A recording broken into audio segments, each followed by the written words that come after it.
Natural life which खुश आमदीद वेखण वालियां नूं अस्सलाम वालेकुम। अज माशाअल्लाह बड़े दिन बाद असां दोबारा एक वीडियो का आगाज़ किया। असल नैचुरल लाइफ नहीं नैचुरल सुस्ती हो गई, क्योंकि बस वो सुस्ती विच पै गई जिहदी वजह तो काफ़ी जरा ना वीडियो बनाना छोड़ देती हैं। ठीक है, और वीडियो ही नहीं बनाना छोड़ दिया, अपना काम भी छोड़ देता है। ठीक है, किस तरह मतलब कि पिंजरा सारा केज बनाया मुकम्मल, हर चीज़ एक एक बनाई है, पूरा छत देखो माशाल्लाह खाली आया। ठीक है, केज नाल भर दिता है। हुण ये हालात हो गए कि सौण की वजह तो घाह देखे ने गमलों के घाह कितना जम गया।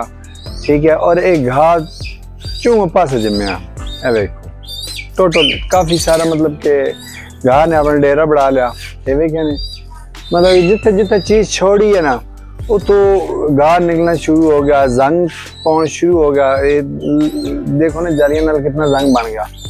तो इन चीज़ों को मतलब वेख के ना सुस्त च पै गया मेरा, समझ नहीं आ रही करिए कि, पर मेरे ख्याल है सुस्ती में छोड़िए, कम का आगाज करिए, दोबारा मज़ा हो सी इंशाल्लाह।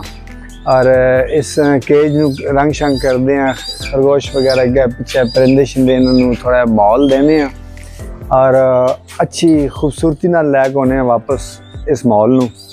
अपनी नैचुरल लाइफ जी तो ना कि वो इंशाल्लाह थोड़े ना मुकम्मल शेयर कर दें, क्योंकि अगर मुकम्मल शेयर नहीं की अगर सिर्फ एंटरटेनमेंट जी तो मैं दिखा रहा ज़ाती मेरी ज़िंदगी का के अमल दखल है, मैं कमाई कितों कर रहा, के हिसाब है, मैं ज़िंदगी किस तरह जी रहा, ये सारी मुकम्मल ना तो दिखा रहा है। इंशाल्लाह मैं तुम सारी मुकम्मल दिखा सकता हूँ। मैं मोबाइल टेक्नीशियन हाँ, ठीक है, मोबाइल रिपेयरिंग का काम करदा।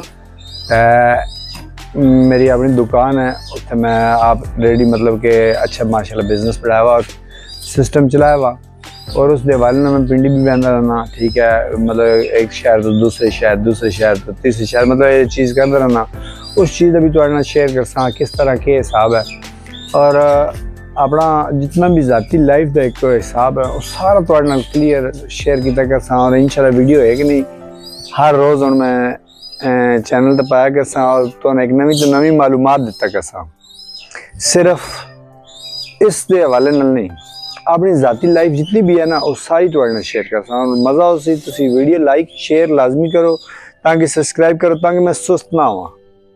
ठीक है, मैंने भी बेनिफिट नजर आवा यार, एक वीडियो बन रही है, लोग वीडियो देख रहे, जो लोग वीडियो देख रहे नहीं ना तो मैं सोच तो फिर वीडियो बनाना छोड़ देना। वो मैनू एक चीज़ का एक कन्फर्म हो गया, यूट्यूबर काफ़ी सारे होंगे ना, वो कहते हैं भाईजान वीडियो लाइक शेयर लाजमी करो, सब्सक्राइब करो। ठीक है, मैं कहता यार उनकी झले न इतना जोर लाने। ठीक है, पर नहीं झले नहीं है, उन्होंने इस नाल हौसला अफजाई होती है। इस वास्ते तुसी हौसला अफजाई वास्ते वीडियो शेयर लाजमी करो, तो एक नवी तो नवी इंशाल्लाह मालूमात और वीडियो मिल सी। और हुण तक अल्लाह हाफिज़, अगर नई वीडियो आती है तो इंशाल्लाह थोड़ा शेयर करते हैं। अल्लाह हाफिज़।